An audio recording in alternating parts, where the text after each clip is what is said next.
और रथ को हाँकने लगता है। कहते हैं महाराज रथ को हाँक रहा था, विदा कर रहा था, विदाई कर रहा था। उसी समय आकाशवाणी होती है कि अरे कंस, जिस अपने बहन और बहनोई को तुम ले जाकर के बड़ी खुशी से विदा कर रहे हो, उसी बहन के गर्भ से 8वीं संतान के रूप में जो पैदा होगा वही तुम्हारा काल बनेगा, तुमको मारेगा, उसी से तुम्हारी मृत्यु सुनिश्चित है। इतना आकाशवाणी हो करके और आकाशवाणी गायब हो जाती है। कंस जब सुनता है कि इसकी 8वीं संतान हमारी काल होगी, तो तुरंत उसकी मति पलट जाती है और तुरंत माता देवकी के केस पकड़ करके, बालों को पकड़ करके घसीटते हुए ले आता है कि अभी इसका तुरंत राम नाम सत्य कर देते हैं, न रहेगा बांस न रहेगी बांसुरी। कहते हैं कभी जब इसको हम मार देंगे तो रहेगी नहीं, तो इसकी संतान कहाँ से होगी। कहते हैं जैसे मारने के लिए अपना तलवार उठाता है तो वसुदेव जी हाथ जोड़ करके कहते हैं कि ऐसा मत करिए, इसकी संतान से आपको दिक्कत है तो इसकी जितनी भी संतानें होगी मैं वो सब आपको समर्पित कर दूंगा। वसुदेव जी बड़े सत्यवादी थे। कंस सोचता है कि ये तो सत्यवादी, इन्होंने कभी झूठ नहीं बोला, चलो कोई बात नहीं, इसकी संतान से हमको दिक्कत है तो इसको क्यों मारा जाए। कहते हैं कि आप स्त्री को मारोगे, बहन को मारोगे तो लोग में आपकी बड़ी जग हंसाई होगी, कितने बड़ा राजा और एक स्त्री पर हाथ उठाया, अपनी बहन को मारा। उनकी बात मान करके ले आकर के कारागार में डाल देते हैं। अब महाराज माता देवकी के गर्भ में जब पहली संतान आई और पहली संतान जब हुई तो वसुदेव जी महाराज ले जा करके राजा कंस के पास देते हैं कि महाराज मैं अपने वादे को निभा रहा हूँ, जैसा मैंने वचन दिया था। कंस की मति पलट जाती है, कहता है कि नहीं महाराज, 8वीं संतान से मुझे दिक्कत है, इसलिए 8वीं को ही मैं मारूंगा, पहली से मुझे क्या दिक्कत है। अब जब वसुदेव जी महाराज चले जाते हैं तो तुरंत नारद जी महाराज आ जाते हैं। कहते हैं कि अरे महाराज ये आप क्या कर रहे हैं, इसलिए जब तक पाप बढ़ेगा नहीं तब तक कैसे मारेंगे प्रभु, तो उसके पाप को बढ़ाना है।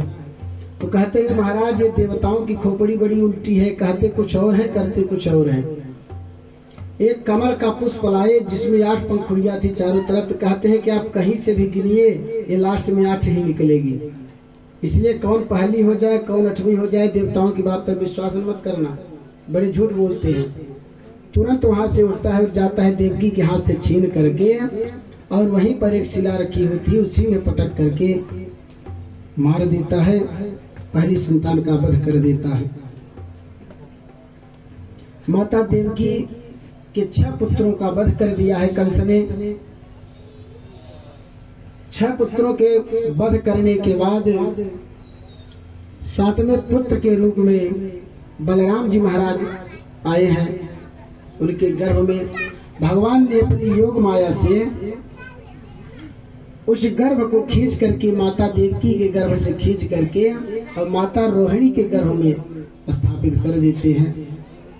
इधर कंस को पता चलता है कि माता देवकी के गर्भ जो है तो नष्ट हो गया हमारे डर से, तो बड़ा प्रसन्न होता है। अब 8वें संतान के रूप में भगवान नारायण स्वयं आते हैं माता देवकी के गर्भ में। कहते हैं जिस दिन से माता देवकी के गर्भ में भगवान आए तो उस दिन से माता देवकी का गर्भ और माता देवकी का शरीर जो है तो अलौकिक हो जाता है, यानी सामने से देखने में बिल्कुल सुवर्ण में जैसे सोने की चमक होती है। उस दिन से माता देवकी का चेहरे में चमक आ जाती है। कहते हैं बहुत से लोग कि भगवान है गर्भ में नहीं आते, भगवान प्रकट होते हैं। बहुत लोगों के मन में शंका होती है, कहते भी हैं कि भाई प्रकट कृपाला दीन दयाला कौशल्या हितकारी। तो भगवान प्रकट भी होते हैं, गर्भ में भी आते हैं, लेकिन भगवान को गर्भ में धारण करने की ये क्षमता होनी चाहिए।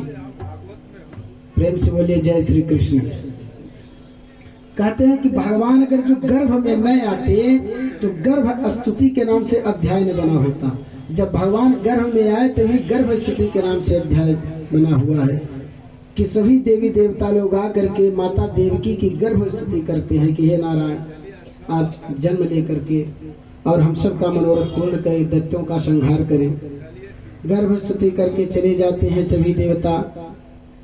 अब धीरे धीरे भगवान के जन्म लेने का समय आ रहा है। कहते हैं भादव मास से आ जाता है, भादव का महीना। अब भगवान जब रामचंद्र जी प्रकट हुए थे तो रात्रि दिन में 12 बजे हुए थे, तो सूर्य भगवान 1 महीने तक डूबे ही नहीं, उदय ही रह गए। चंद्रदेव बड़े परेशान हो गए, कहें महाराज भगवान सूर्य को आप इतना मौका दे रहे हैं, हमको आप कब देंगे? कहीं आप भी जो है तो धैर्य धारण करिए, अगला जन्म लेंगे तो आपको ही समय देंगे। तो भगवान इस बार रात्रि में प्लान बनाते हैं, रात्रि में चला जाए। अब 12 बजे रात्रि जब भादव मास की आती है, रोहिणी नक्षत्र आता है, अष्टमी तिथि आती है और बुधवार दिन आता है। जिस दिन ये सारे ग्रह नक्षत्र एक हो जाएंगे तो समझ लीजिए कुछ दिन भगवान का अवतरण निश्चित है। प्रेम से बोले बांके बिहारी लाल की जय। भादव का महीना, अष्टमी तिथि, रोहिणी नक्षत्र, बुधवार दिन, ये जब सब एकत्रित हुए तब भगवान पहले चतुर्भुज रूप में आकर के माता देवकी और वसुदेव महाराज को दर्शन देते हैं। कहते हैं मैं आपके गर्भ से जन्म लूंगा और जन्म लेने के बाद आप मुझे यहाँ से ले जा करके और